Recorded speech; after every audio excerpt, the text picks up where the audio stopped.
Et bonsoir à tous, bienvenue sur la chaîne de la FSGT pour suivre avec nous la suite de la FSGT Race number 3 en coproduction avec la roue française connectée et Vincent. Vincent, comment tu vas?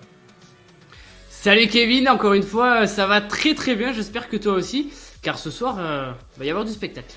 Oui, c'est ce que j'ai vu, c'est ce qu'on va voir ensemble. Pas mal de choses à voir hein, d'ailleurs avec toi Vincent. On va commencer tranquillement avec la présentation de la race. Hein. Et oui, c'est reparti pour une saison FSGT, déjà le troisième épisode de cette saison, qui a débuté donc début janvier et qui amènera les coureurs jusqu'au 17 mars. Chaque semaine, le jeudi, à 19h30, une course, et plus précisément 3 courses. Il y a 3 groupes qui vont courir en même temps.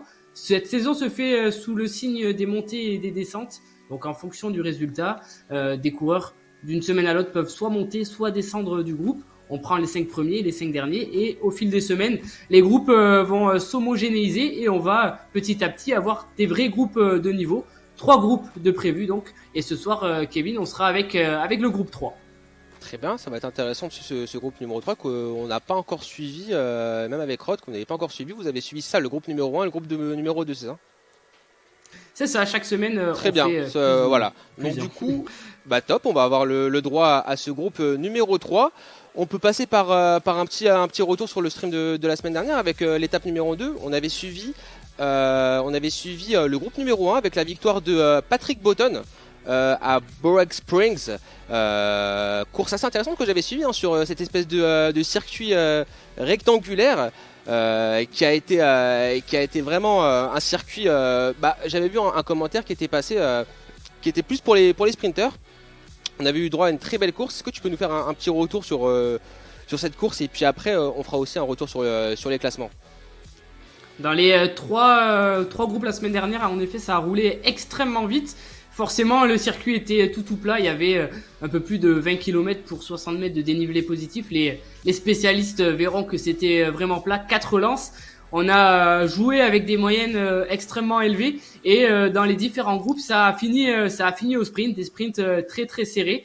Ce qui a donné un très très beau spectacle. Dans le groupe 2, c'est notamment Christophe Lebon qui s'est imposé devant Trinity et devant également Mourlanette, une course très animée. On a même cru un instant que le plan du sprint allait être contrecarré par Mourlanette et non, ça s'est fini donc sur un sprint avec quelques coureurs. Aujourd'hui, on verra, mais je pense pas que ça sera la même affaire. Oui, on va le voir ensemble hein, tout à l'heure lorsqu'on va passer sur le profil de l'étape. Je ne sais pas si on a les classements à vous afficher au niveau des différents groupes. On les a pas, donc écoutez, on va continuer sur la suite. Hein.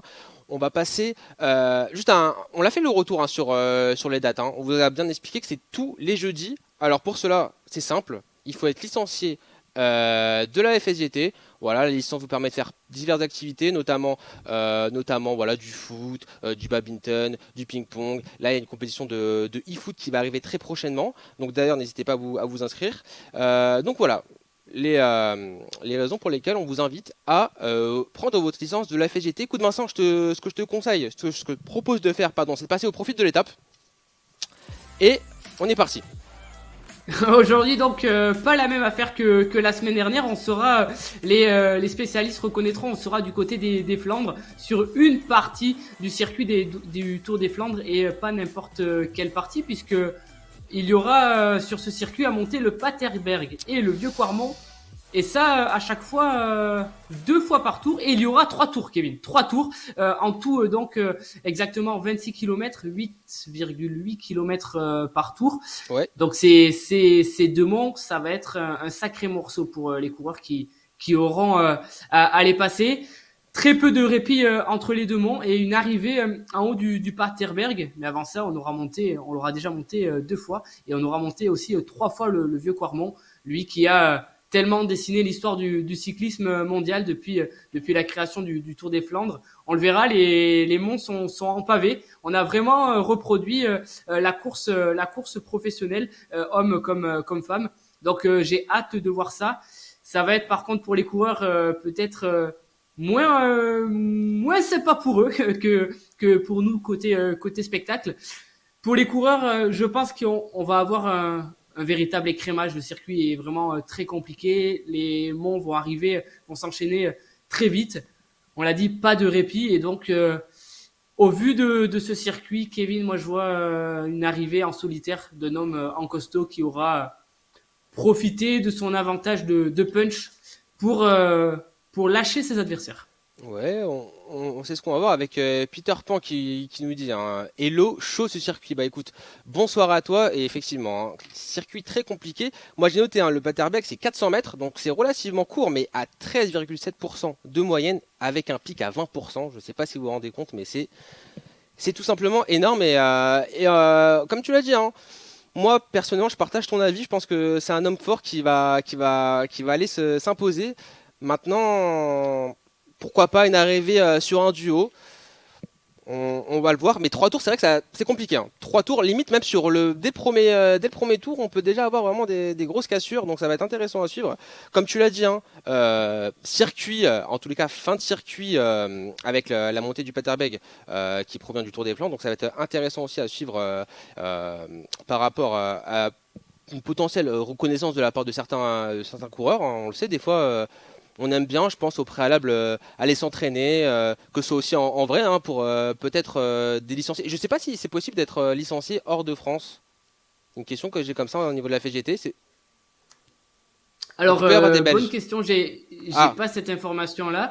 Ce qui est sûr, c'est qu'il y a de temps en temps des compétitions pseudo-internationales avec la FSGT. De là à dire qu'il y a une FSGT à l'international, je ne pense pas. d'accord. Mais je pense que les coureurs qui sont du côté du nord, du côté de Lille, ont potentiellement déjà été voir Aussi. ce circuit. On n'est pas très loin, on n'est pas très très loin. C'est un circuit mythique. Il y a Ouais. notamment la cyclosportive ouverte à tous qui a lieu. Donc ça donne la possibilité à des coureurs qui ne font pas forcément, qui ne sont pas professionnels de rouler sur les traces des professionnels.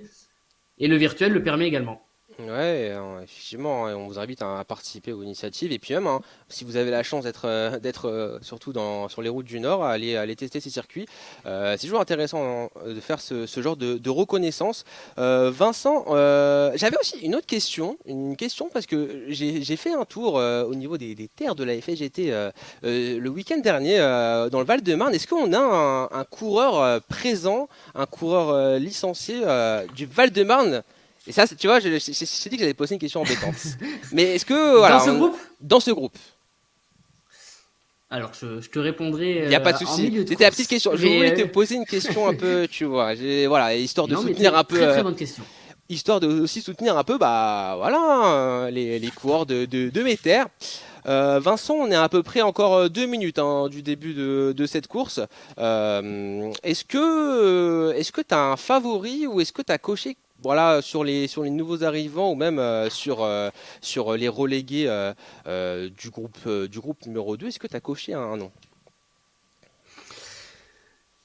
Alors, c'est Ah, compliqué aujourd'hui. ouais, C'est compliqué. Les coureurs ont un niveau assez proche chacun. Allez, petite pièce sur Thomas Têtedoux, le coureur de la French Camaraderie. Et ça, en toute objectivité. Hein. très bien, très bien, très bien, c'est vrai. Voilà, je ne vais rien dire. Très bien, écoute, je note, on va suivre ça attentivement. Est-ce qu'on a des féminines aussi sur ce groupe numéro 3? Il y aura Florence qui est Ah, là chaque semaine c'est vrai. avec nous. Elle fera la course et elle est bien présente là sur la ligne de départ. Kevin, avant le départ, petit rappel quand même pour Oui, l'information, il y aura 500 mètres de dénivelé positif pour dire c'est que énorme. à la fin de la course, Ça, ouais, ouais. Ça fait très très mal, hein. On est d'accord avec toi, Vincent. Plus que 19 secondes. Vraiment, une petite demande que j'ai à 15 secondes de la course. Si un jour Florence passe sur les streams et si elle peut nous donner la bonne prononciation de son nom, ça nous aiderait vraiment grandement. C'est vrai que des fois on a du mal à. C'est vraiment complexe. Alors que Vincent, on va partir et top départ de cette troisième étape. ça y est, un départ en descente, donc la vitesse va être assez rapide. Ça sera le seul moment de répit de ce circuit. Certes, on y passera à tous les tours, mais on l'a dit, les monts vont très très vite s'enchaîner. Voilà, départ donc rapide, c'est Chris Menuel qui a pris les commandes là du peloton. Tout le monde est en file indienne, ça roule déjà très vite et on va voir déjà au bout de quelques kilomètres qui sont les coureurs à l'aise avec ce type de montée et surtout ce type d'effort, Kevin. Ouais, c'est ça. Là, on est sur un faux plat descendant, donc c'est assez entre guillemets cool pour le moment. Après, je pense qu'il faut pas non plus griller trop de force. Il faut essayer de se placer, de trouver son rythme avec tous ses concurrents. Ça permet aussi de voir un peu comme tu l'as dit, hein, les hommes et puis même les femmes forts de cette course. Pour le moment, voilà, on essaie de se positionner. On est sur un groupe de 8 personnes, de 8 coureurs qui commencent cette épreuve. On va être sur à peu près, allez, 10 km, Vincent, ou quelque chose comme ça, avant de commencer vraiment à passer sur la partie vallonnée, où on va commencer à monter progressivement et se diriger tranquillement vers la fin de ce premier tour. Et Kevin, même bien moins que ça, au bout de Ah, tout juste 3 kilomètres, pardon. on abordera le premier mont. Et Kevin, autre information importante, j'avais mal regardé la start list. On a une Ouais. autre féminine qui s'appelle Laurie Botton, qui est là donc en groupe de chasse pour l'instant. Elle est à la huitième Ah, place pour le moment. mais parce que en fait le nom, c'est vrai que j'avais pas relevé, mais Botton, ça me dit quelque chose, peut-être un membre de la famille qui participe aussi à Patrick cette course. Botton qui a fini Ah, bah premier voilà, du mais groupe 1 la oui. semaine dernière. Et bah voilà, ok, très bien. Je me disais bien, bah écoute, on va vraiment observer le classement et voir si elle va réussir à dominer. Et puis pourquoi pas aller faire un bon résultat. On a Flo, excuse-moi, je vais mal épeler, enfin je vais mal dire ton nom, Flo, ce qui nous dit allez la French. Et bah écoute, c'est pas Vincent qui va te contredire, je pense. Alors que pour le moment, voilà, on essaie de se positionner avec, comme tu l'as dit, hein, Chris qui est en tête de ce groupe, de ce peloton. On est sur un peloton de 7 personnes. Justement, on a Botton qui commence à perdre un tout petit peu de terrain. C'est vrai Il que y a là, on une est sur la petite partie, ouais, on est sur la partie plate. Donc c'est vrai qu'il peut y avoir des premières cassures, des premières différences. Et on a une première cassure, ils sont quatre à l'avant avec Chris, avec Robert, avec Unenk, avec Luez, ils ont une cinquantaine de mètres d'avance que sur le groupe qu'on va appeler le groupe Tête Doux, emmené actuellement par Villereau, Herbreto et donc Thomas Tête Doux sont ensemble, ils mènent la chasse là, ils vont essayer de rentrer avant le premier mont. Les quatre hommes à l'avant ont pris un départ plus rapide, peut-être que les trois à l'arrière seront un peu plus prudents. Après, ça sera de véritables montagnes russes. On le voit là, à l'image, les décors sont encore magnifiques. Là, on a voulu reproduire vraiment le paysage Ouais. flandrien, le paysage de la Belgique. Et je pense que les coureurs voilà, pourront Ah oui. peut-être apprécier. Ah, c'est sûr que là, on s'est fait plaisir, hein, par rapport à la semaine dernière avec Borrego Springs, où on avait que le désert du Nevada. C'était assez pauvre. Là, on est gâté avec Chris, hein, qui domine toujours la tête de ce peloton. Ouais, j'ai l'impression qu'on assiste à une cassure, Vincent, avec les autres concurrents. Là, on est sur une trentaine Il de a mètres. forcé, oui, il a pris quelques mètres d'avance juste avant le virage et ça a payé. On n'a pas voulu de suite boucher le trou. Et là, il a maintenant une belle avance, 40 mètres d'avance exactement, sur les trois hommes à l'arrière. Herbreto est sorti du groupe de chasse et va tenter de revenir sur le groupe maintenant sur le groupe Unenk. Ils seront quatre en chasse derrière Chris. On va arriver d'ici quelques mètres maintenant au pied du vieux Quarmont, donc 2,4 km à 4% avec des pourcentages assez élevés sur certaines parties. Ça y est, Kevin, on est On au est pied, parti, ouais. kilomètre 3, et c'est maintenant où on risque vraiment de voir la course se décanter et surtout voir qui est capable de passer très très bien ce mont. Ouais, c'est là qu'on va voir les coureurs forts, hein. On est sur du plus de 6%, on commence tranquillement l'ascension, alors que on a Luez, hein, qui essaie de recoller à Chris. Chris qui a un petit souci, peut-être mécanique, ou peut-être que voilà, ça commence à être dur ce début de montée. Il était peut-être plus facile sur le plat. Et on a Luez, hein, est en train de mettre un gros rythme, hein. On le voit au niveau des watts kilos. Derrière Chris qui essaie de revenir. C'est aussi là, Vincent, qu'on va pouvoir voir les hommes forts, hein, dès la première ascension. Et je pense que ouais, on va pouvoir avoir au moins 2 ou 3 noms sur un potentiel vainqueur.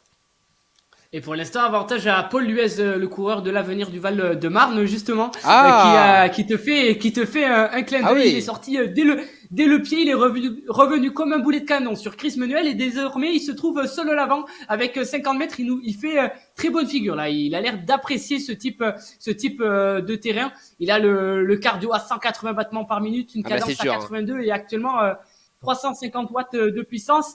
Ça va être très très long cette difficulté. Pour rappel, elle a commencé au kilomètre 3, donc ça fait tout juste 500 mètres que les coureurs sont dedans. Il reste encore 2 kilomètres jusqu'au sommet. On va même arriver là dans la première partie pavée. Pour l'instant, Kevin, je redescends un petit peu, mais il y a des coureurs vraiment partout. Hein. Oui, nous aussi on va redescendre de toute manière. Là, on reste pour le moment sur cet avant de course avec Flo qui nous dit allez Thomas, Chris qui essaie de remonter sur Paul Luez, mais c'est compliqué. On est sur un effort assez brutal. Après, j'ai envie de te dire, faut pas non plus trop pousser parce que c'est long. Il y a 3 tours, on vous le rappelle. Alors que là, on voit un peu l'arrière de la course avec c'est Thomas Tétedou qui est en 6e position. On a Marchand en 7e position dans un groupe avec Villeroy. On a Botton un tout petit peu plus loin qui essaye de monter à son rythme. Et on a Florence en 10e position. Pareil, je pense que comme objectif d'aller rejoindre l'autre féminine qui est juste devant. Ça va être ça, hein, surtout finir devant elle. Et Marthe en 11e position. Pour le moment, on repasse au niveau de la tête de la course.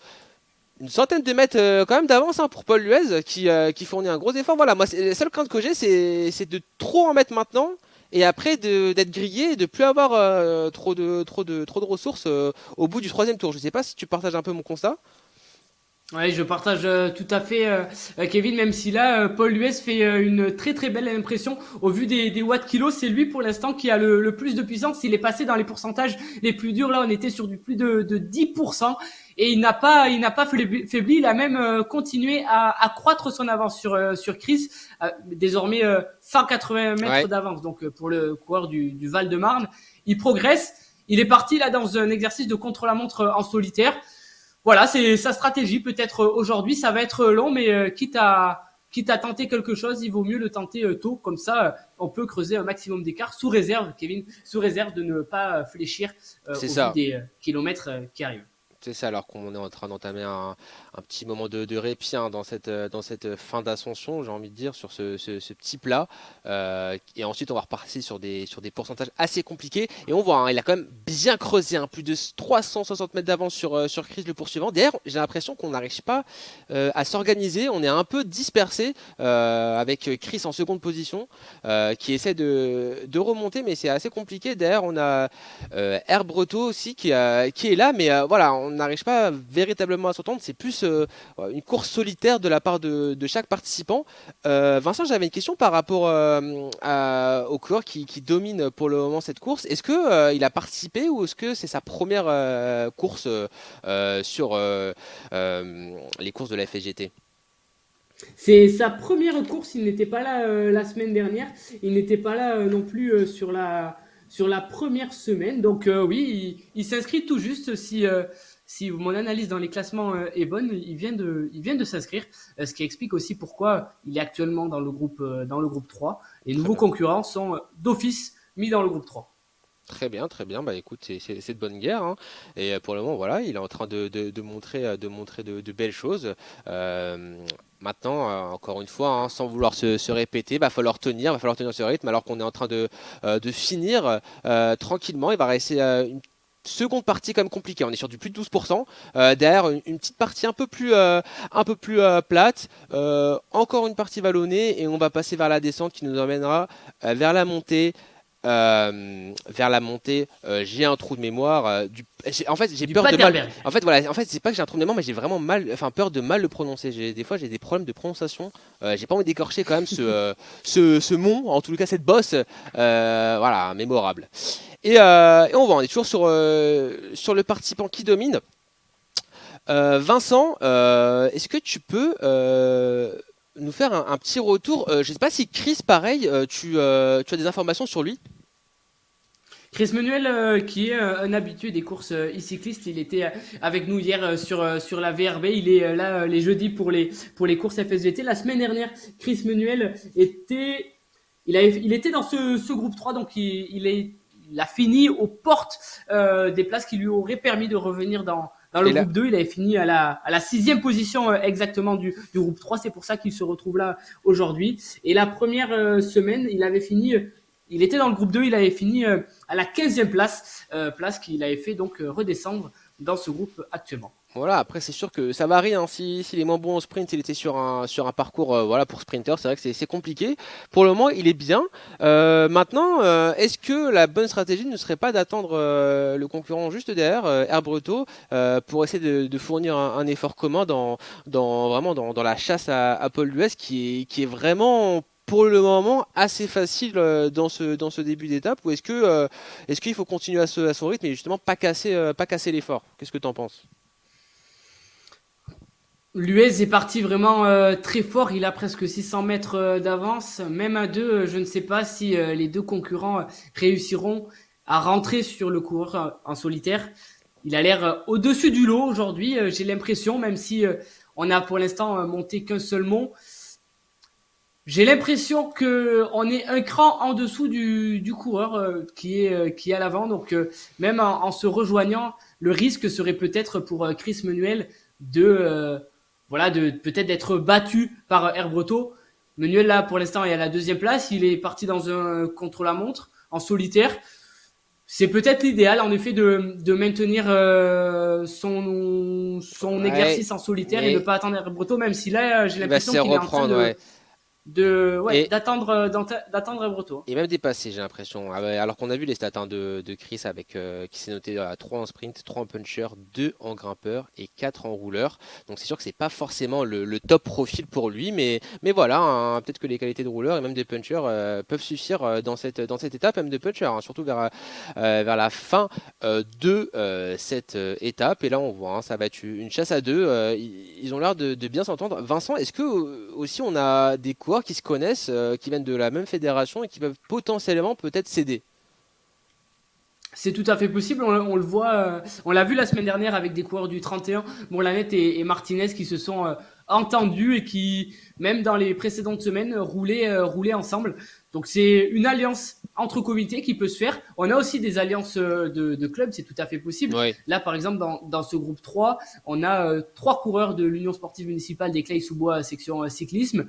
S'ils sont là ce soir, ils peuvent rouler ensemble. C'est ça qui est sympa aussi et qui peut reproduire une réalité extérieure. Voilà, on peut s'entendre, on peut rouler ensemble et être meilleur qu'un homme en solitaire, même si pour l'instant Paul Luez nous fait mentir et ils sont deux contre lui, mais 1 kilomètre d'avance. C'est ça. Pour l'homme de tête. Et, il allait partir, il allait prendre le kilomètre symbolique. C'est sûr que ça a l'air assez facile. Alors après, c'est vrai que moi j'ai remarqué sur RGT qu'au niveau des descentes, des fois c'est un peu faussé les distances. Donc il faudra voir surtout lorsqu'on aura terminé le premier tour, on aura vraiment, je pense, des données assez fiables. Mais oui, là il est en train de faire un gros numéro. Il est en train de, pour l'instant, dominer cette épreuve. Et oui, ça va être compliqué. S'il arrive à tenir ce rythme, ça va être très compliqué pour les poursuivants. Maintenant, voilà, hein, il y a aussi des places à les récupérer, Vincent, pour monter, pour passer au niveau du groupe numéro 2. À ton avis, ça va se situer à quelle place la montée? La saison est encore très très longue, donc oui, il y aura le temps de monter. Normalement, c'est les 5 premiers et les 5... ici, on est dans le groupe 3, donc ça sera les 5 premiers qui monteront. Donc, on respectera certainement ce plan. Alors que Paul Luez est dans le Paterberg avec ses pourcentages presque horribles, cette longue ligne droite. Les pavés ne doivent pas rendre la tâche facile, mais regardez les watts kilo, il est à 7 watts kilo, il donne vraiment tout. Il est vraiment très costaud, ce coureur. Kevin, petite information. Quelques statistiques sur le Paterberg virtuel. Ouais. Le meilleur temps a été réalisé de tout temps en 29 secondes. Ça a monté vraiment au sprint, sous réserve bien sûr que voilà, les stats sont bonnes. Le deuxième temps avait été fait en 32 secondes. On a plusieurs personnes en dessous de 40 secondes. C'est assez monstrueux. Il faudra regarder aussi le temps que mettra Paul Luez pour monter ce mont. En tout cas, pour l'instant, il est toujours bel et bien lancé. L'écart se réduit, 20%. Ah ouais, là, c'est normal terrible. que ça se réduise. Ah, mais là, c'est terrifiant, hein. Les pourcentages, vraiment, à 20%, c'est vraiment, j'ai vraiment mal aux jambes pour lui, hein. 20% sur du Et la pavé. vue de côté, montre vraiment cette pente Oh, de 20%. On se rend compte que ça doit être très compliqué ouais, sur son vélo et ça doit être super compliqué dans la réalité aussi. Kevin, non. je l'ai jamais monté. Ah oui, oui, bah personnellement non plus et ça donne pas envie. Ça donne pas envie. Quoique beau paysage, écoute, hein, pour l'histoire pourquoi pas, mais voilà, hein, ça s'arrêtera là. Alors que justement, hein, Paul Luez va aller franchir la ligne d'arrivée qui sera justement de mise dans 2 tours et va se lancer. Dans ce second tour où les deux poursuivants derrière essayent de remonter. Il va falloir voir aussi s'il n'y a pas une potentielle cassure. Voilà, on le voit avec Herbreto qui est en Ça a seconde explosé, position. Kevin. Ça Ouais, a explosé. Pour l'instant, avantage à Air Breton. Il a l'air plus fort sur cette partie à très très fort pourcentage. Il vient de détacher Chris Manuel de sa roue. Tout juste 20 mètres d'avance, mais il Chris va falloir Manuel tenir. a l'air d'avoir du mal alors qu'on n'est pas encore dans les pourcentages les plus durs. Ouais, Eunenk suit, il est en quatrième position, je continue à redescendre. On a Robin qui, lui, va pas tarder à être au pied de ce Paterberg. Marchand également. Thomas Têtedoux est dans la descente du Vieux Quarmont. Il va bientôt comprendre ce qu'est le Paterberg. Et c'est les derniers moments pour respirer quand on est dans cette descente finalement. Je pense que l'arrivée tout à l'heure, ça va être quelque chose. Les coureurs vont vraiment souffler quand ils vont voir la flamme rouge et vont être très soulagés. ouais, ça va être physique, hein. Et surtout que moi je sens qu'il va quand même avoir une vraie bataille pour la montée, hein, autour de la cinquième position parce qu'au final il n'y a pas de gros écarts. Et encore une fois, hein, sur 2 tours, sur 3 tours, pardon, ça peut être compliqué de tenir le rythme. Donc ça va être intéressant de suivre aussi cette bataille pour la montée. Alors que Paul Luez, voilà, a repris 1 km 20 d'avance, hein. Donc je pense que la donnée est assez correcte, était assez fiable, hein, au niveau du kilomètre d'avance. Et que Air Breton, il était en train de terminer, hein, je pense, la montée de ce Paterberg. Et Chris qui va essayer, hein, je pense, et c'est vraiment très important pour lui s'il veut essayer d'aller tenir Ebroto, il faut pas lâcher, hein, faut vraiment pas lâcher et essayer d'aller récupérer son retard au niveau de la descente sans trop, encore une fois, hein, concéder de force. C'est vraiment, je trouve, une course stratégique, hein, au niveau des efforts. Faut vraiment savoir bien gérer, que ce soit les descentes, les montées, ne pas trop se mettre dans le rouge. Et ça va être ça aussi, ça va être là aussi, où va se faire la différence, hein, je pense, hein, surtout pour les places qualificatives, hein, ça va être sur la gestion de l'effort. Mais c'est sûr que, comme tu l'as dit, hein, j'ai l'impression que Paul Luez domine les débats est relativement facile. On le rappelle, hein, Paul Luez qui s'est inscrit lors de cette troisième étape, du coup, qui est passé par le groupe 3. Et voilà, entame sa montée, sa remontée dans les groupes. Ça va être intéressant, hein, de le suivre. Là, attends, il faut terminer cette épreuve, il va falloir aller la gagner. Il m'a l'air bien, il m'a l'air bien. Kevin, je resterai quand même vigilant. Je regarde pour l'instant l'écart Ah, entre Luez et Air Breton et l'écart est descendu en dessous du kilomètre. Et si je regarde les stats, du moins le cardio actuellement de Paul Luez, le cardio n'a pas baissé, il est tout le temps au-dessus de 170 c'est vrai. battements par minute. Est-ce qu'il a décidé de ralentir un petit peu parce qu'il a une avance confortable? On va le voir. Est-ce qu'il en a trop mis déjà et s'est grillé un petit peu les ailes sur les premières difficultés? Ça va être le prochain mont qui va permettre de le voir. On fera un point en haut du vieux Quarmont. Voilà, mais là, plus que 900 mètres d'avance pour Paul Luez, là où Eric Herbreto est parti vraiment Ouais. dans une chasse à l'homme, là. Oui, je sais pas si on a des stats sur lui, mais c'est vrai que là, il est en train de vraiment lancer quelque chose d'intéressant. C'est vrai que j'étais un peu chauvin peut-être, hein. C'est vrai que Paul Luez, tu m'as dit qu'il était licencié au niveau du Val-de-Marne. Voilà, bon, tu m'as mis un peu des étoiles dans les yeux, mais c'est vrai, il faut être vigilant. Tu as raison. Alors qu'on est en quatrième position unique, qui essaye lui aussi, hein, de remonter sur Chris. Pourquoi pas, hein. Est-ce que Chris aussi est un peu moins bien et ça peut peut-être potentiellement faire que Unique remonte alors qu'on voit ses statistiques et je sais pas si c'est lui aussi qu'on voit juste au-dessus à l'écran, c'est bien lui, hein. On me confirme qu'il est soutenu par peut-être un coach ou un membre de sa famille et on le voit en plein effort qui s'est noté à 3 en sprint, 3 en grappeur, 3 en puncher et 3 en rouleur, donc un corps assez polyvalent, assez complet. Pour le moment il fait une très belle course et ça lui permettrait potentiellement de monter dans les groupes. Donc voilà, on va essayer de suivre ça avec Robin qui peut aussi potentiellement légèrement remonté, hein, on le voit au niveau des écarts, ça se réduit. Ça va être intéressant à suivre, hein. Je pense que vraiment, on va avoir le droit à un dernier tour de folie, surtout au niveau des écarts. Car au final, c'est Et vrai ils que sont, sur 3 tours, c'est pas défini encore, hein. Ils sont trois, je pense, là, à pouvoir vraiment se jouer la dernière place pour monter. Robin Marchand et Tête Douce sont en moins de 300 mètres chacun des trois. Je pense qu'ils ont cette information, ils ont cette voilà, quand ils sont en train de rouler, ils voient à combien de mètres sont les coureurs qui les précèdent et qui les suivent d'ailleurs. Donc rien n'est fait pour la dernière place qui permettra de monter dans le groupe 2. Messieurs, si vous nous entendez, donnez tout parce que vous allez, je pense, pouvoir vous livrer dans une vraie bataille pour aller chercher cette 5e place. Pour l'instant, la 4e place est bien assurée par Eunenk. Robin est à plus de 500 mètres de lui. Mais comme je l'ai dit, pour la 5e place, c'est compliqué. Et actuellement, Marchand est en train de revenir sur Robin à la 5e place. Donc, ils sont deux là à pouvoir se jouer vraiment à la 5e place. Et Tête Doux est vraiment tout proche, hein. Il va pouvoir remonter. Il doit être en gestion, le coureur de la French Camaraderie. Attention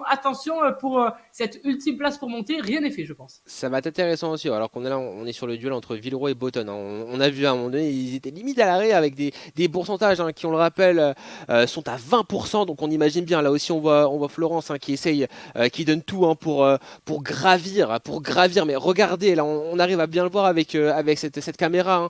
Regardez-moi ces pourcentages qui sont vraiment ahurissants. On est sur du plus de 20%. Et un duel, hein. Il y avait un duel. Alors là, elle a perdu un peu de terrain, mais il y a aussi un duel de féminines. Donc ça va être intéressant à suivre avec Botton, qui du coup a pour le moment le dessus. Et voilà, là on est retourné avec Paul Hues qui, pareil, hein, est en train de recommencer l'ascension du vieux Quarmont, et on est sur quand même des beaux pourcentages, comme tu l'as dit. Et ça, c'était une bonne remarque au niveau du rythme cardiaque. Là on est sur du 192. C'est sûr que c'est compliqué de tenir ce rythme là. Ouais, ça promet vraiment, surtout là au niveau de la deuxième ascension du Paterberg. Ça va être intéressant de voir, hein, s'il arrive à garder l'écart avec Herbreto, ou s'il se réduit, si on arrive à passer au niveau des 100 mètres. Ça peut aller très vite, hein, surtout vu les pourcentages. Et attention à Herbreto, j'ai l'impression qu'il fait une belle remontada là sur l'Ouest. Il a toujours tout juste 400 mètres de retard sur le coureur. Pour rappel, il avait 1 km de retard. Est-ce que Eric Herbreto est en train de faire le forcing là pour rentrer? Est-ce que justement ce n'était pas dangereux que ce qu'a fait l'US que de partir dès le premier mont? Pour l'instant, je pense que Herbreto fait un très très bon numéro. Il a encore beaucoup à faire pour revenir sur l'US, mais l'écart, Kevin, a vraiment fondu, et Herbreto n'a pas non plus une énorme avance sur Chris, qui maintient 170 mètres de retard pour Chris sur Herbreto. Tous les coureurs sont 1 à 1, donc là il y a vraiment un match, hein, entre tous les coureurs, qu'on soit à la première ou à la 10e position. Les deux filles d'ailleurs, on peut le regarder, sont à la 9e et à la 10e place. Ça va être très très beau ce match final. Ouais. On verra en haut de la bosse combien Eric Herbreto a de retard sur l'US, mais pour l'instant le coureur revient comme un boulet de canon sur Paul Hues, qui lui a le cardio vraiment à fond. Donc on ne peut pas dire qu'il s'est relevé pour attendre le coureur derrière.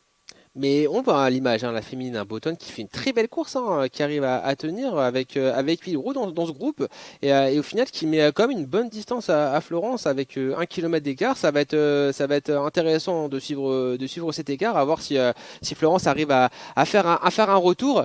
Mais comme tu l'as dit, hein, ça va être aussi intéressant. Là on le voit à gauche avec Marchand qui essaie de revenir sur ce groupe-là. Ça va être intéressant. Qui est dans le groupe avec Robin. Ça va être aussi intéressant de voir la bataille pour les positions. Parce que là, il y a quand même, comme tu l'as dit, on est sur 7 personnes pour 5 positions. C'est assez serré, hein. Avec Rod, d'ailleurs, qui on le salue, qui nous dit François Duval qui tire l'échappée, qui fait bien, les amis. Bah, toi aussi, on te souhaite le bonjour, le bonsoir ou autre. Et merci d'être passé, Rod. Et on voit Robin qui essaye de prendre le large sur Marchand, hein, ou l'inverse. Non, c'est Marchand qui essaie de revenir, pardon. On le voit à l'effort.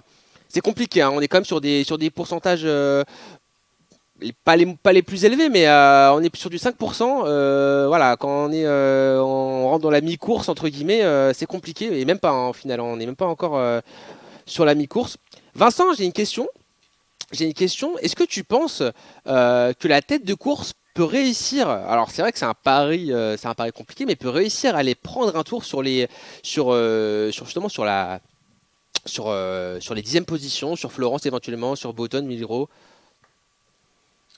C'est jouable, c'est jouable.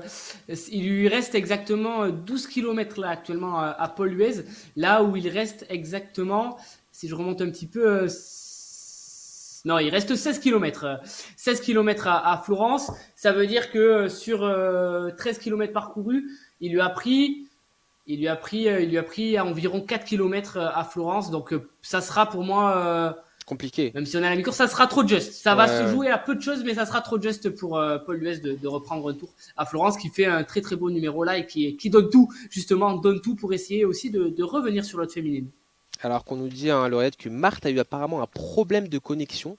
Donc du coup, on a eu une petite déconnexion de la part du coureur. Mais Paul Luez, là on est de retour sur lui, qui a quand même, qui garde son avance, hein. On est sur du 800 mètres. Au final, Herbreto qui n'a pas réussi aller jusqu'au bout de l'effort. On repasse sur la partie compliquée, hein, dans cette montée pour Paul Luez et pour même pour Herbreto. Est-ce qu'il n'y aurait pas peut-être un petit coup à jouer pour Chris qui était assez à l'aise, hein, tout à l'heure sur cette partie-là du circuit, aller essayer de récupérer Herbreto, de retenter la chose, même si voilà, hein, la différence et la cassure s'était faite, hein, au niveau de la montée du Paterberg. Chris, faut qu'il serre les dents, hein. Et c'est pareil derrière avec Unique, avec Marchand. Il faut vraiment serrer les dents. Robin aussi, tête doux comme tu l'as dit, parce que là, ça va vraiment se jouer à des détails. Donc, ça serait dommage de lâcher maintenant. Et on voit, hein, enfin, c'est assez marrant, je trouve. On n'a toujours pas réussi à avoir un groupe distinct de 2 à 3 coureurs. À chaque fois, ça éclate, qu'on n'arrive pas à s'entendre. Et je pense surtout aussi au niveau des rythmes, hein. On n'arrive pas à tenir le même rythme que son concurrent. C'est dire, hein, de la difficulté de cette épreuve. Et là, Paul Jules, voilà, qui va un peu souffler, qui va être sur la partie un peu plus cool, qui va ensuite passer à la descente avant d'aller affronter le Paterberg. Pour le moment, qui domine tranquillement cette étape. Vincent, qu'est-ce que t'en penses, toi? Est-ce que tu penses, après avoir un peu, pas hésité, mais un peu avoir douté aussi en termes d'écart avec ses concurrents, est-ce que tu penses que Paul Lewis s'est fait un peu une seconde santé et que il tient pour l'instant assez bien la tête de la course?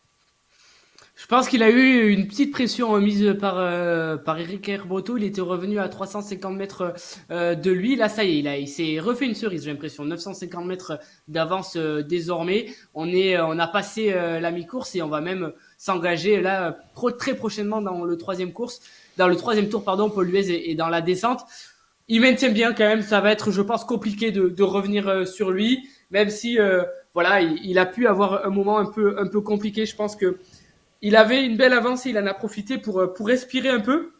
Et là, il maîtrise pour éviter peut-être les ennuis techniques et surtout pour se mettre hors de portée de fusil du coureur Eric Herbreto, qui maintenant est annoncé à 1,20 km de l'homme de tête. Donc, pour moi, ça ne reviendra pas sur Paul Luez. Par contre, on peut se poser la question si, en effet, Chris Menuel reviendra sur Eric Herbreto. Pour l'instant, Chris Menuel perd aussi un petit peu de terrain sur Herbreto. Il est à 400 mètres de lui. Ce n'est pas une défaillance de la part de Chris Menuel, car il perd un peu de mètres chaque kilomètre et pas énormément. Je pense que la place de 3 va être pour Chris Menuel, car Henning, lui, a un peu plus de mal à revenir sur Chris. Pour la place de 5, Kevin, on en avait discuté tout à l'heure. Il y avait un match. Figure-toi que Marchand est revenu sur Robert et a déposé Robert. Donc désormais, la place de 5 est occupée par Marchand, Robert en 6 et Thomas Têtedoux à 250 mètres devant lui, Robert. Donc le match est encore bien engagé entre ces trois-là pour aller chercher potentiellement cette ultime place qui est ce fameux ticket pour monter dans le groupe 2 la semaine prochaine.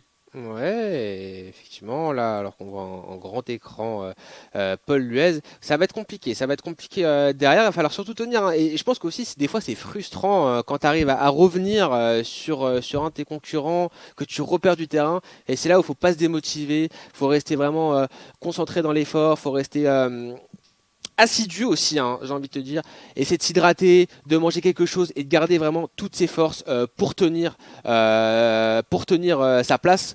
Alors que qu'à l'avant, voilà, hein, je pense que on va entamer cette montée finale avant de passer au dernier tour avec Paul Luez. Il va falloir pas trop y laisser des plumes, hein, j'ai envie de te dire, parce que ça peut aller vite, hein. Au niveau du Paterberg, on peut rapidement perdre une vingtaine de secondes, donc ça peut être 100-200 mètres sur un coup de fringale, et on le voit, hein, il est en train de dégager énormément de puissance pour rentrer dans cette montée là, et on est parti, hein, sur du 9%, ça c'est cool au début, entre guillemets. Ensuite on va monter progressivement 11, 12, 13, 14 pour finir à 20%. On l'a vu tout à l'heure à l'image, hein, on était limite à l'arrêt, hein, dans un groupe à l'arrière, tellement que l'effort est violent, et là aussi on peut le voir aussi très clairement, hein, la pente est assez exigeante.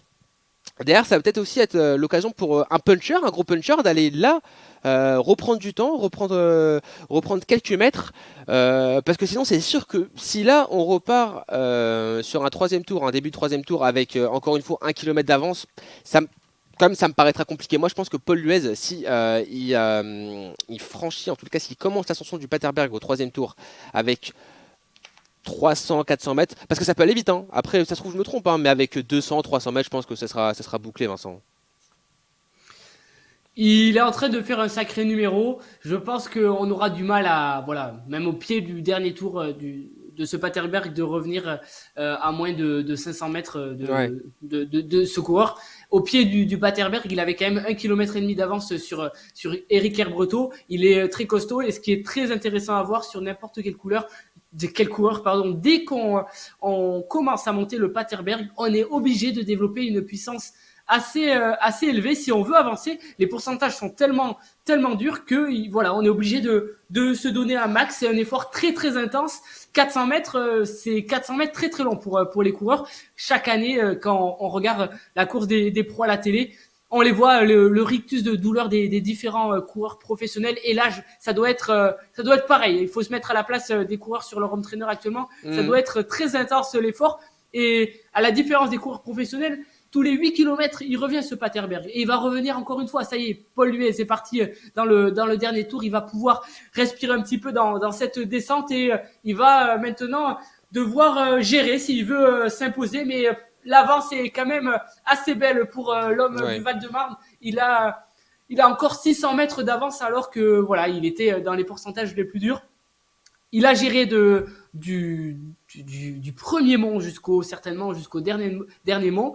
On va pas lui porter malheur en parlant trop tôt, mais il est en train de faire un excellent numéro tout seul depuis pas mal de minutes maintenant. Attention aussi, parce qu'on a passé la demi-heure d'effort, et la demi-heure d'effort mentalement, c'est quelque chose qui peut déstabiliser certains coureurs. Mm. Pour l'instant, ce coureur fait, voilà, pour moi, il va s'imposer aujourd'hui. Mais comme tu l'as dit, hein, c'est vrai que c'est intéressant quand on n'est pas l'habitude d'avoir de longs efforts, surtout que voilà, hein, on a été sur des courses un peu plus faciles entre guillemets, mais qui étaient beaucoup plus rythmées, mais un peu plus faciles. Et là on l'a vu, hein. Alors je sais pas si vous l'avez vu à l'image, l'arrêt net de Chris qui vraiment a tapé un mur, c'était vraiment sympa à voir à l'image. Mais c'est sûr que voilà, hein, quand on arrive sur ce genre de circuit, on n'est pas forcément habitué à être présent sur de longues distances, sur plus de 30 minutes. Et bah c'est important, ça fait la différence. Alors qu'on voit Unique en quatrième position, qui essaye voilà de consolider sa quatrième place. En cinquième position, on a Marchand, pareil, mais qui va avoir une grosse guerre avec Robin, hein, juste derrière. Et puis même Tétédou qui a peut-être moyen sur la montée d'aller récupérer l'espace. Là, on le voit à l'image, Robin qui a Marchand en ligne de mire.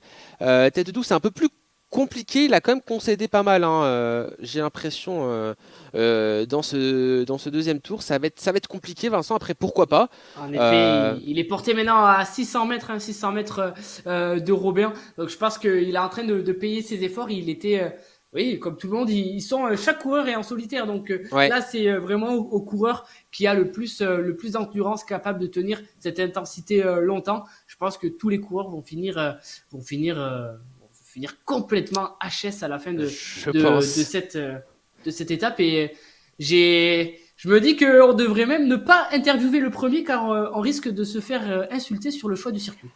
Ah, il y a moyen. Mais là, par contre, c'est là où je te laisserai voilà, prendre toutes tes responsabilités. Je m'en irai. Et on a vu à l'image un Button qui fait aussi une très belle course. Hein. J'espère que... tu m'as dit qu'elle avait un lien de parenté, c'est ça? Avec le vainqueur de la semaine dernière, Alors, Patrick Button. Elle a le même nom de famille, je vais vérifier ça tout de suite. Ça serait vraiment marrant parce qu'au final, elle irait pour l'instant s'imposer entre guillemets, enfin dans le classement féminin et c'est plutôt bien. Et puis même elle arrive à faire vraiment une grosse performance, à être devant aussi d'autres participants. Donc c'est vraiment. Kevin, Oui. j'ai l'impression quand même que la question était, voilà, elle était posée tout à fait exprès parce que Laurie Botton est également de l'avenir du Val-de-Marne, comme par hasard décidément ce soir. Et en effet, je pense que elle est de la famille, de Patrick Botton qui lui aussi est du même club. Ils sont du moins de la même famille. Ah bah écoute, ça fait plaisir d'avoir des représentants du Val-de-Marne, comme tous les représentants bien sûr, mais voilà, ça me fait un petit pincement, voilà, de voir la carrière que j'aurais pu avoir si j'avais pédalé. Alors qu'on est devant avec Paul Luez qui vole, hein, qui déroule 1 km 3 d'avance sur Eric Herbreto, qui pareil, hein, mine de rien, n'arrive pas à remonter, même qu'on sait des mètres, mais en gagne hein, sur Chris, avec pratiquement 1 km d'avance. On a l'écart qui se réduit légèrement, mais voilà, pour le moment, Herbreto qui est confortablement installé en seconde position. Oui, je pense qu'on est clairement là, le top 3 m'a l'air dessiné, m'a l'air figé. On va pas tarder à pour la dernière fois monter le vieux Quarmont pour les concurrents. Donc ça va être un premier test. C'est intéressant ce qu'on voit là, Kevin, à l'écran. On voit les temps de passage dans le vieux Quarmont pour les différents coureurs. Donc, logiquement, c'est Paul Luez qui a fait, pour l'instant, la meilleure montée sur ce vieux Quarmont. Il a fait, au meilleur des temps, il a mis 4 minutes 54. Quand on regarde les stats internationales, le meilleur temps dans ce vieux Quarmont était de 3 minutes 19. Donc, pour montrer aussi le niveau des concurrents qu'on peut retrouver sur RGT au point de vue international. Il y a des coureurs très très costauds et Paul Luez, je pense, avec son temps, doit être très bien classé sur le segment Strava. Moi, ça va être intéressant aussi de comparer hein, avec les autres groupes si on a la possibilité. Mais c'est sûr qu'il nous a fait une très belle montée à voir hein, si à l'image d'un pilote de Formule 1, il va essayer d'aller améliorer son temps. Mais c'est fort, ça c'est fort ce qu'il fait. Ça va être intéressant s'il gagne de lui poser plusieurs questions parce que il y a pas mal de choses à dire, Vincent. Derrière, on est aussi hein, sur cette ascension. Peut-être, voilà, pas la dernière chance, mais quasi, hein, d'aller récupérer du temps, d'aller récupérer des positions. Parce que derrière, si on entame, je pense, la dernière montée avec vraiment beaucoup d'écart, ça sera terminé. Ouais. Ça semble compliqué. Kevin, j'ai l'impression que on est sur une course à rebondissement là au niveau de la 5e place. Marchand, du moins Robin qui s'est fait passer par Marchand. À Marchand, juste devant lui, ça va être une course, je pense, très allaitante, ce finish entre ces deux-là. Et même, attention à Tête-Doux qui, malheureusement, Tête-Doux a l'air d'avoir un problème technique. Il est à l'arrêt, là, le coureur qui détenait la 7e place. Ça y est, il vient de repartir. Peut-être, il a voulu respirer un petit peu. Il s'arrête de nouveau. Ça sent le problème, l'ennui technique pour le coureur de la French Camaraderie. On va regarder sur cette fin de course le match pour la 5e place entre Marchand et Robin, car pour moi, rien n'est terminé. Robin, pour l'instant, fait jeu égal en termes de puissance de watts par kilo avec Marchand, ce qui pourrait potentiellement lui donner une opportunité de rentrer dans les derniers mois.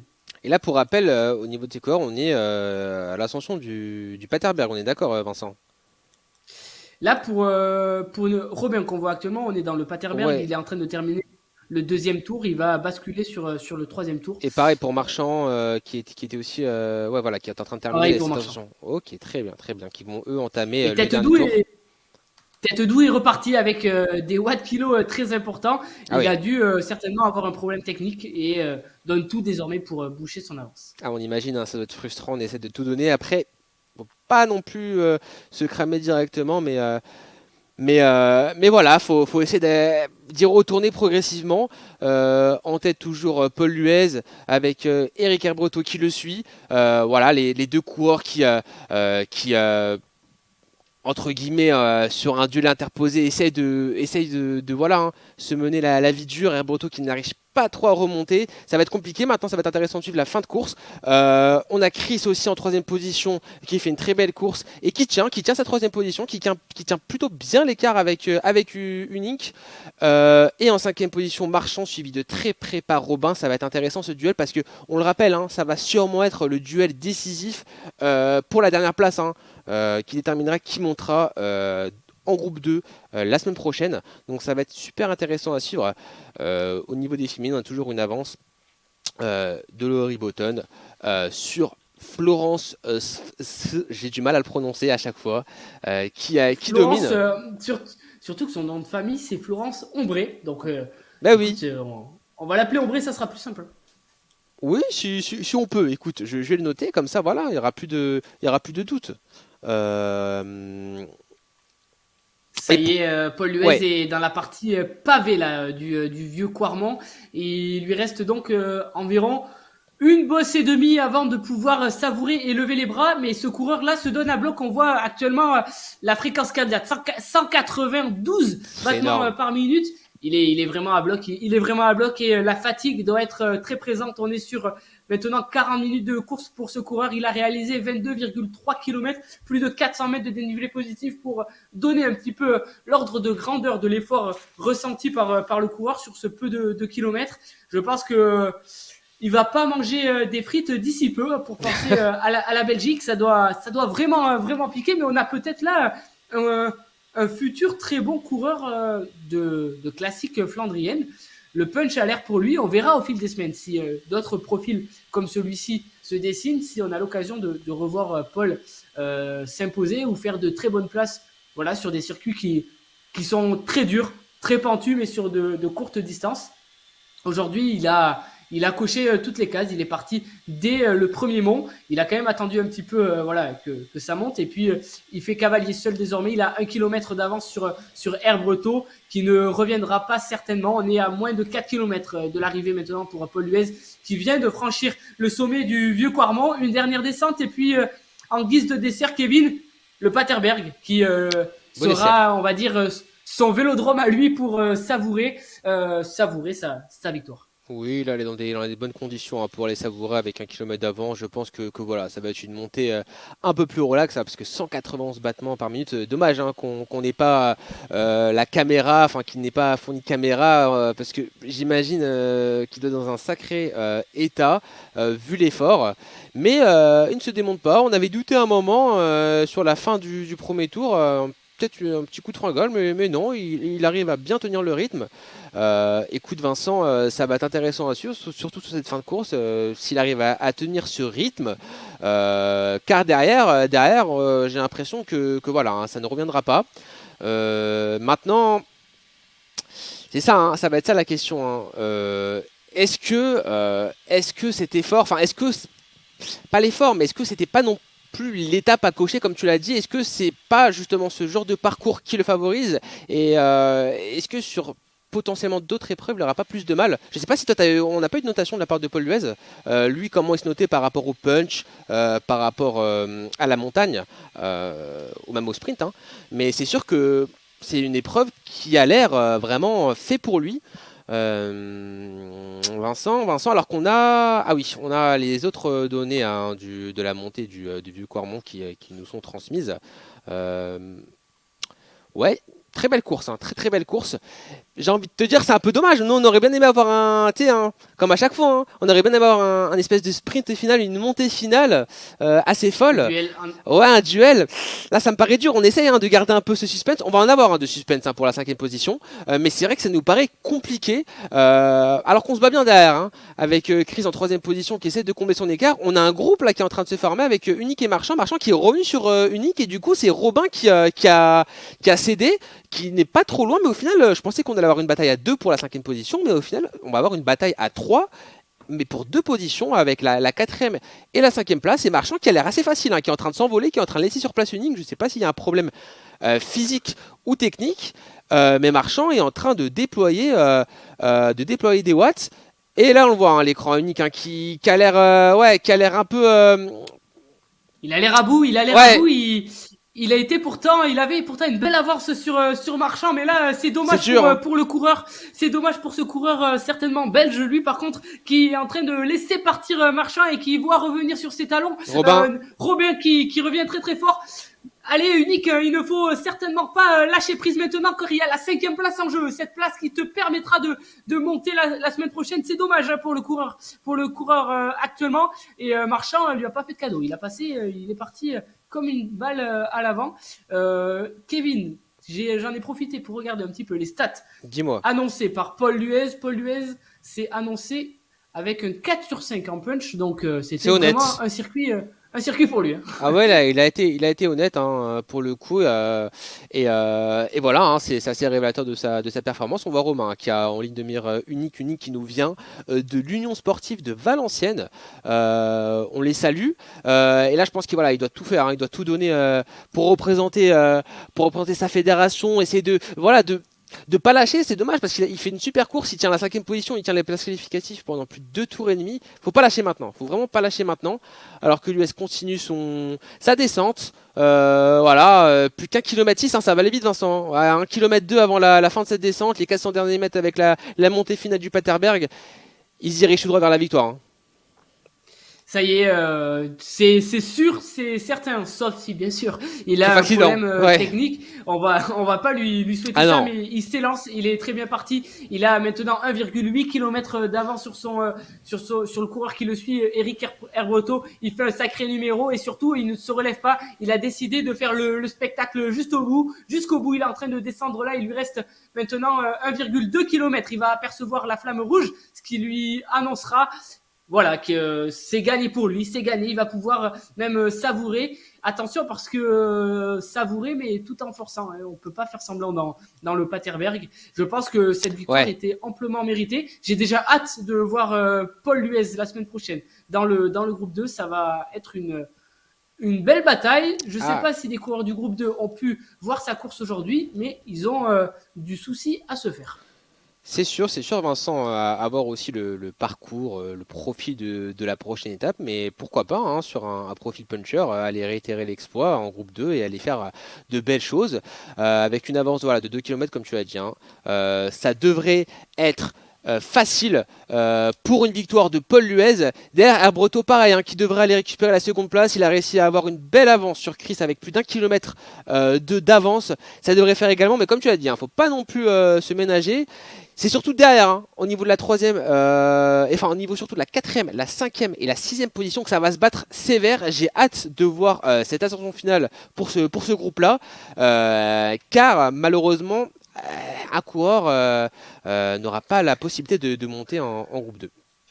Et Kevin, avant de pouvoir commenter l'arrivée des coureurs qui sont à la 5e place, c'est Paul Luez qui est actuellement en train de finir. Il lui reste 250 mètres, mais il est en plein dans le Paterberg, les pourcentages les plus durs, histoire de se finir une bonne fois pour toutes ce soir. On a regardé la puissance développée actuellement, 350 watts développés par ce coureur, 5 watts par kilo. Il ne fait vraiment pas semblant.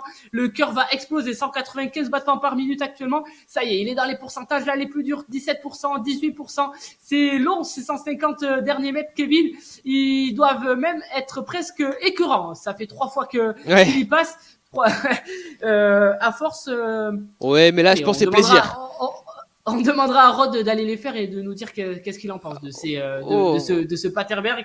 Ça y est, si Paul regarde vers la gauche, il va apercevoir la ligne d'arrivée. C'est ce qui signifie qu'il s'impose donc en solitaire ce soir, Kevin. Et je vais te laisser l'honneur de commenter l'arrivée du coureur du Val-de-Marne. Allez, hein, ouais, en plus, quel plaisir au final de le voir arriver. On va arriver sur ce dernier virage, plus de 10%, 12%. On est comme sur une partie assez facile de cette montée du Paterberg. Voilà, hein, je pense que là, c'est la partie plaisir. Hein. On le voit, 195 pulsations par minute, c'est assez dingue. Mais bon, c'est le plaisir coupable, la dureté de cette montée. Et c'est gagné pour Paul Lues qui va s'imposer assez facilement, qui nous a montré vraiment une grosse prestation et on a hâte de le suivre, on l'espère dès la semaine prochaine. Bravo à lui, on espère aussi l'avoir en interview parce qu'au final on a pas mal de questions à lui poser derrière avec Eric Herbreto qui va lui aussi entamer cette montée finale d'ici une cinquantaine de mètres, cette montée finale du Paterberg pour aller sûrement, voilà, il ne devrait pas y avoir de doute avec une avance de 2 km, aller récupérer cette deuxième place. Avec Peter Pan qui nous dit merci, ce fut super en un. Bah écoute, merci à toi d'avoir suivi. En plus, on te voit souvent sur le chat, donc merci à toi de suivre les streams sur la chaîne de la FSGT. Apparemment, il dit que dans le groupe 1, apparemment, il y a une victoire de Rhubarbe en solo. Bah, on y reviendra de toute manière hein, la semaine prochaine. Mais écoute, ça ne m'étonne pas, Rhubarbe, qu'on voit souvent aussi hein, dans les cours de la FSGT, qui fait de belles prestations et là qui a apparemment fait une victoire, enfin une très belle victoire en solo. On y reviendra la semaine prochaine. Là, à l'image, on va rester sur Eric Herbreto. Oui, dis-moi, Vincent. Kevin, je te laisse avec tous ces concurrents très courageux qui en finissent. Je pars au classement. Je ne tease pas trop, mais il y a une grosse bataille actuellement pour la 5e place entre Robin et Hunnick qui ne veut pas laisser un seul mètre aux coureurs pour la 5e place. Bon courage pour commenter ces arrivées. Oula, j'ai eu du mal. On va suivre ça avec plaisir. Alors que c'est Pierre Mourlanette, Peter Pan, très bien. Bah merci à toi aussi d'être également présent sur les streams et en même temps aussi participer aux courses. À l'image, on est avec Chris qui lui aussi va entamer la fin de cette épreuve avec la montée finale du Paterberg.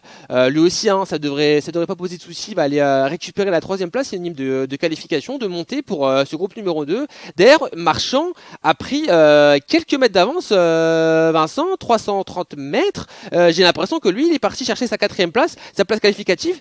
Assez intéressant, il y est allé au culot. Maintenant, il va falloir tenir. Ça peut aller très vite au niveau... Ça fait un moment qu'il est. J'avais omis ce détail. Est-ce que le Paterberg ne va pas lui faire faux bon parce que là, il faut tenir et ils sont deux et je pense qu'ils ont l'information que seuls les 5 premiers monteront dans le groupe 2 la semaine prochaine. Alors ça va être super intéressant de voir 300 mètres quand même à boucher là pour les deux hommes et qui peuvent s'entendre. Ouais, c'est dur. On voit aussi à l'image unique qui essayait de remonter, alors que là, on voit l'image à Herbreto qui est en train de terminer cette course, ce 3e tour. 2e place pour Eric Herbreto. Félicitations à lui. Grosse course. Malheureusement, peut-être un peu compliqué pour aller récupérer la win, mais ça va être intéressant. Sur un parcours peut-être qui lui sera plus favorable la semaine prochaine, qui va monter en groupe numéro 2. Donc félicitations à lui. On a Chris à l'image qui lui aussi est en train d'aller tout droit vers la montée finale. Lui aussi qui a fait une course solitaire à l'image de quasiment tous les participants, mis à part un ou deux groupes qui a réussi à s'ormer. Chris qui se dirige tout droit vers la montée finale. Pareil, félicitations à lui. Une 3e position synonyme de montée en groupe 2 pour lui. Une course au final qu'il a bien réussi à appréhender. Il a bien géré les montées, pas trop de doute au niveau des descentes, il a pas trop perdu d'avance et là 3 km d'avance c'est assez bien ce qu'il a réussi à faire sur les autres participants qui sont derrière. Et là on le voit, c'est dur, faut pas se lâcher. Je pense que, après je sais pas, mais je pense que sur cette fin d'étape, quand on a 3 km d'avance, voilà, le Paterberg on le monte, mais tu sais, la douleur sadique, tu vois, genre t'as mal, mais tu te dis ouais, mais c'est bon, tu vois, ça le fait, mais t'as mal quand même, genre c'est une drôle de sensation qu'il doit avoir. Et on voit malheureusement Unique qui s'est fait distancer, qui essaie de revenir sur Robin. C'est plus compliqué pour lui, on l'a vu sur le milieu de ce 3e tour, il avait du mal à suivre. Et là on le voit, il est soutenu par un collègue, par un membre de sa famille. Il essaie de tout donner, il le voit. Je pense que voilà, on doit peut-être lui donner des petits conseils au niveau de la gestion, peut-être essayer de relancer des fois ou d'essayer d'avoir un effort assez fluide Il essaie de tout donner, ça va être compliqué Vincent, mais il donne tout, peut-être pas se cramer parce que c'est encore un peu long avec cette descente pour se refaire un peu, mais voilà, il donne tout, on le rappelle, on l'a beaucoup rappelé, je pense qu'on a dû nous entendre etc sur ça, mais voilà, hein, cette 5e position qualificative, elle est juste devant lui, maintenant il y a une montée finale, donc faut pas non plus trop laisser de plume sur cette remontée, et il va réussir à aller recoller Robin. Donc on va vraiment avoir, j'ai l'impression, un espèce de potentiel sprint final si la descente est bien gérée par les deux et si on arrive ensemble à se monter. Il fait un Ah mais il sacré repart. numéro, Kevin. Il repart Robin. Il repart Robin, mais je pense que ça va être, c'est vraiment, les deux coureurs sont en train de tout donner, ça c'est sûr. Mais Robin, je pense, il est presque en perdition là. Et un Henk qui s'était fait rattraper il y a quelques minutes doit être remonté comme jamais. Il vient même de se donner le luxe de déposer Robin. J'ai hâte de voir la montée du Paterberg entre ces deux coureurs. Attention aussi à Thomas Têtedoux qui est à 330 mètres de ces deux-là.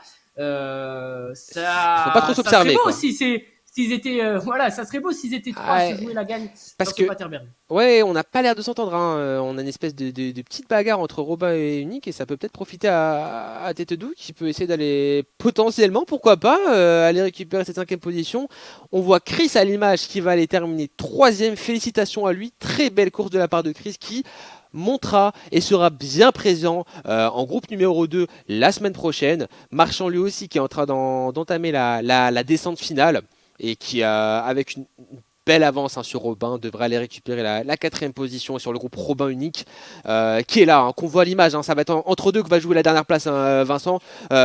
Robin et son vélo bleu, son très beau vélo bleu, et contre Unique qui relance encore une fois, hein, dans cette descente, pas trop se cramer. Je sais pas si voilà, hein, peut-être récupérer, on est sur une descente, donc essayer de garder des forces. Si on arrive comme ça à la montée, ça va être compliqué, hein. Il faut pas se cramer, faut en garder sous la pédale. Je ne sais pas ce que vaut un sprint dans le Paterberg, mais on va arriver vraiment exténué de ce Paterberg. Allez, les derniers instants de descente là pour les deux hommes qui doivent ils se surveillent pas, mais à ce niveau de la course, on ne veut pas laisser la roue de l'autre. On ne veut pas, surtout qu'il y a une qualification en jeu pour le groupe 2, donc ça serait trop dommage de laisser partir un coureur, surtout que ces deux-là se sont vraiment rejoints en toute fin de course. Ouais. Décidément, ce circuit belge nous laisse pas mal de surprises. Ouais, il est compliqué à appréhender, très très physique. Alors qu'on a Nico qui nous dit merci pour l'organisation, merci à la FGT, merci à toi Vincent aussi, et qui nous dit c'était dur, je suis cramé. Mais ouais, j'ai l'impression le constat qu'on a de façon générale, on va aussi avoir l'occasion d'en parler avec le gagnant Paul Luez, qui va me donner ses impressions sur le circuit. Mais effectivement, c'est un circuit qui a vraiment beaucoup demandeurs en ressources, en énergie, et on le voit à l'image, hein, deux participants qui ont tout donné, qui essayent vraiment de donner le tout pour le tout, qui vont avoir le droit à une montée dantesque, une montée finale qui s'annonce folle pour une place. On finit, hein, avec ces deux-là, on regarde vraiment qui ira aller chercher la dernière position et on passera ensuite au décrassage pour interviewer le vainqueur, revenir sur les classements. Alors qu'on a Fabi qui me dit salut Jean-Luc, oui je préfère la jeudi dernier, mais c'est... Ah oui, il y a Fabi qui dit à Jean-Luc que c'était plus facile, enfin en tout cas qui préférait la semaine dernière. Oui, on imagine, hein, si on est plus des coureurs profil sprinter ou rouleur, c'est compliqué pour ce soir. Mais bon, Lanel qui nous dit, moi j'adore ces circuits violents. Marchand qui est en train de terminer, hein, plus que 300 mètres. Voilà, lui aussi il arrive dans le dur, hein, le dur de cette étape, compliqué dans cette étape. Voilà, hein, qui nous a permis de voir des pourcentages qu'on n'avait pas vu depuis un moment. Enfin, moi personnellement, je ne sais pas si toi ou avec Rod vous avez vu des plus de 20%, mais c'est sûr que voilà, hein, c'est que lorsqu'on arrive au niveau des Flandres ou de ces profils un peu du Nord qu'on voit de telles choses. Et là, on a le combo en plus pavé 20%, c'est la double dose avec Marchand qui termine tranquillement. Je pense que voilà, il n'y a pas besoin non plus de se cramer. On le voit aussi au niveau du rythme cardiaque, 157 pulsations par minute. Il a joué finement aussi. Un temps, il était même derrière Robin et Nick, et sans se précipiter, sans se mettre la pression, il a réussi à revenir sur ses adversaires et à les lâcher. Il a désormais 150 mètres d'avance dans ce Paterberg sur ses deux coureurs précédents. Je pense on peut aller voir ce qui se passe à l'arrière, car ils vont très très vite arriver dans le Paterberg et ça va être un finish magnifique. On va les voir, hein. On va les voir et j'ai l'impression que Robin essaye peut-être d'accélérer, de distancer dès le début de cette montée finale une Inc. Ça va être compliqué, ça va être dur, hein. On l'a vu depuis tout à l'heure qu'il fait un peu l'élastique, des fois il remonte, il essaie de prendre la tête, derrière il s'est distancé. C'est là où il faut tout donner. 260 mètres pour une Inc. Va-t-il réussir à aller remonter sur Robin? On le voit au niveau de la distance, ça se joue à pas grand chose, hein, mais j'ai l'impression que c'est Robin qui est en train de creuser l'écart. Vincent, plus que 240 mètres, ça va jouer vraiment au mètre près. Est-ce que une Inc a les ressources pour aller récupérer cette 5e position qui, on le rappelle, est synonyme de qualification pour le groupe numéro 2 la semaine prochaine? Ça me paraît dur, Vincent. On est en train de tout donner. On n'est pas encore sur la partie la plus violente, mais c'est très très très dur. Et attention au potentiel retour aussi de Thomas Têtedoux qui grappille mètre par mètre du terrain sur Euneng, et les watts kilos sont bien plus élevés là pour Têtedoux. Ça serait dommage pour Euneng de se faire déposer et de se faire surtout rattraper par Têtedoux, mais le duel est là, je crois, Kevin. Le duel est plutôt entre Euneng et Têtedoux. Les mètres sont en train de se réduire. Mètre par mètre, ça va être finish magnifique. Il y en a, les 3 coureurs sont là à fond. Ils se sont donné une bataille magnifique durant 1 heure et tout va se jouer sur ces 150 derniers mètres. C'est trop horrible ce qui est en train de se passer pour Euneng, mais c'est magnifique pour Têtedoux qui est en train de revenir et on voit l'image, dans le top 5. Et on le voit l'image, hein, on le voit avec la vue hélico, Robin qui j'ai l'impression d'être en train de creuser l'écart sur une Inc. Et derrière on est en train de revenir avec Têtedoux, pourquoi pas aller gratter une position qui serait, je pense, symbolique, hein. On n'arrivera pas à aller récupérer la 5e place, mais pour le moral, aller terminer 6e place, aller se prouver à soi-même qu'on peut aller fournir ce genre d'effort. Mais j'ai l'impression que pour une Inc, c'est cuit, il a plus de force, il en peut plus, il a du mal et on peut le comprendre, hein. Et Robin qui a parfaitement géré cette montée, Robin qui va aller récupérer cette dernière place synonyme de qualification, Robin qui va aller terminer 5e de cette course. Félicitations à lui, belle course de Robin qui n'a pas cédé à la panique, qui n'a pas cédé à la pression qui aurait pu être d'avoir une Inc derrière lui, une Inc qu'on félicite aussi, qui n'a pas lâché l'affaire, qui au final aurait pu céder plus de terrain, mais qui va aller prendre la 6e place, la place un peu, voilà, hein, c'est pas mal de regrets j'imagine pour lui, mais voilà, hein, au final il a fait une très très belle course et on lui souhaite bon courage la semaine prochaine pour pourquoi pas aller faire mieux et essayer d'aller récupérer une place qualificative. Thomas Têtedoux pareil, c'est dommage, à un moment donné j'ai l'impression qu'on n'a pas trop vu qu'il y a eu une petite période où il n'a pas réussi, une petite période de blanc, et malheureusement ça lui a coûté potentiellement la place qualificative. Là on voit Laurie Botton qui fait une très belle course aussi, hein, qui a distancé Villeroy, qui a bien distancé Villeroy au final avec 1 km 80 d'avance, qui se dirige vers la fin. Vincent, ce que je te propose de faire, on garde un œil sur eux et on passe au décrassage.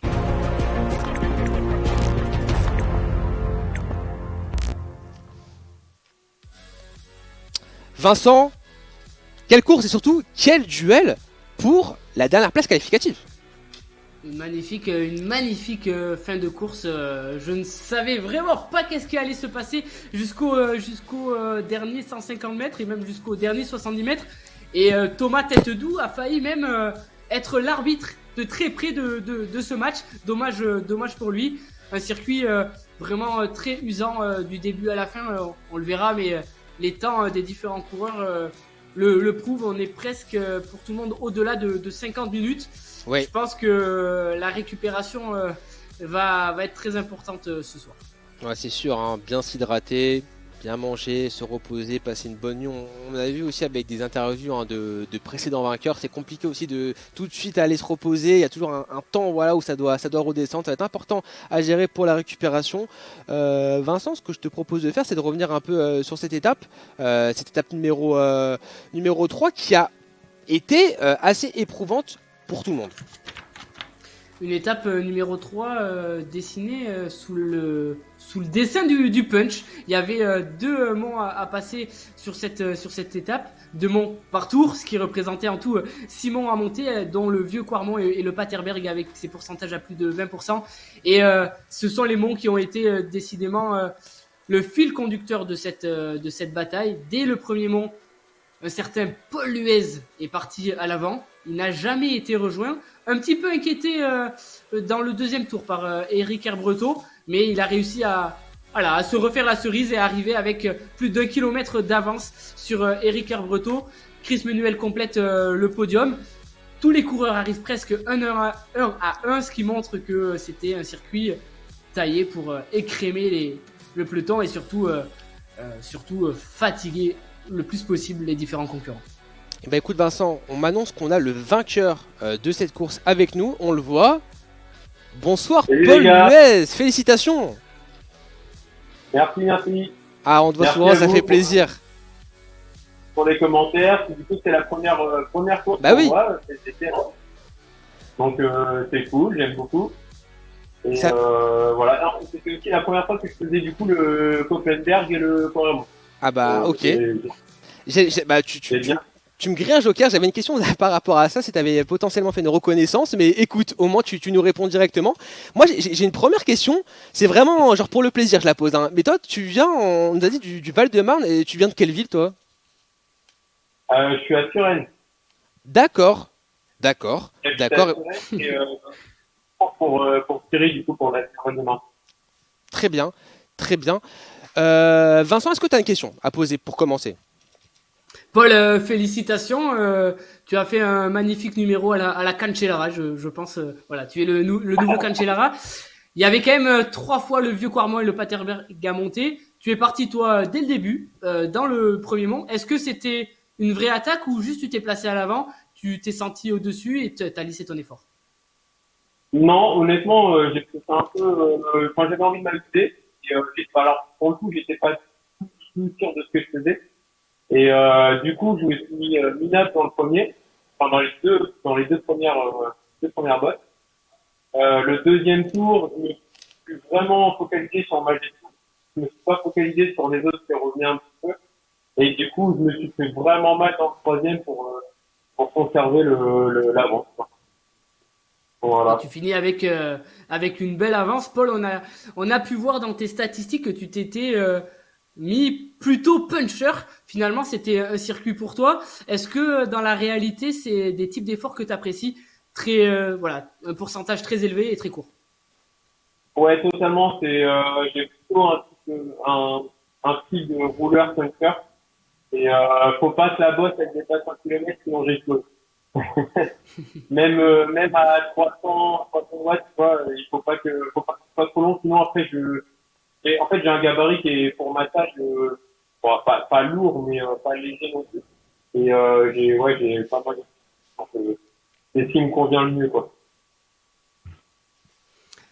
Ouais, Paul, encore une fois, félicitations. On espère te voir la semaine prochaine sur une nouvelle étape. Il te reste jusqu'au 17 mars pour revenir dans le groupe 1. Je Effectivement. pense que tu as fait peur à plus d'un coureur dans les groupes supérieurs. Alors, hâte de te voir la semaine prochaine. C'est plus de monde, c'est plus de monde. Merci à toi Paul. Et à très vite, De hein, rien. on espère. Hein. Bonne soirée. Ciao, bonne soirée. Vincent, intéressant au final cette petite interview, on a pu au moins découvrir que justement c'était le timing et la bosse parfaite pour lui. Vincent, est-ce qu'on a le top 10 ou pas? Pour revenir sur le top 10 rapidement ou ouais, on va passer sur le top 10 tranquillement, on va essayer de commenter ça. C'était surtout au niveau des 4e, 5e places, assez excitant jusqu'au bout, hein, jusqu'à la fin de cette course. Allez, histoire de combler un peu, est-ce que tu peux nous parler un peu du circuit de la semaine prochaine? La semaine prochaine, on l'avait déjà teasé la semaine dernière, mais on sera du côté de l'Aube. Cette fois-ci, c'est pour de vrai. Un circuit fourni par Chris Manuel, bon troisième aujourd'hui dans ce groupe 3. Donc si le circuit est trop compliqué ou pas assez compliqué, il faudra s'en prendre à Chris. En tout cas, Chris, merci pour ce circuit. Ça sera un circuit assez casse-pattes encore, mais moins qu'aujourd'hui. Et on a hâte de diffuser la course. On sera la semaine prochaine avec le groupe 1. Très bien. Bah écoute Vincent, on va se laisser là. Merci beaucoup d'avoir été présent sur la chaîne de la FGT. Encore une fois, n'hésitez pas à follow la chaîne, n'hésitez pas à prendre votre licence pour participer à diverses activités et à vous renseigner auprès de la FGT, à savoir ce qui est possible de faire. On se retrouve la semaine prochaine, comme l'a dit Vincent, même heure, même endroit. Bonne soirée à tous, bonne soirée Vincent et à très vite.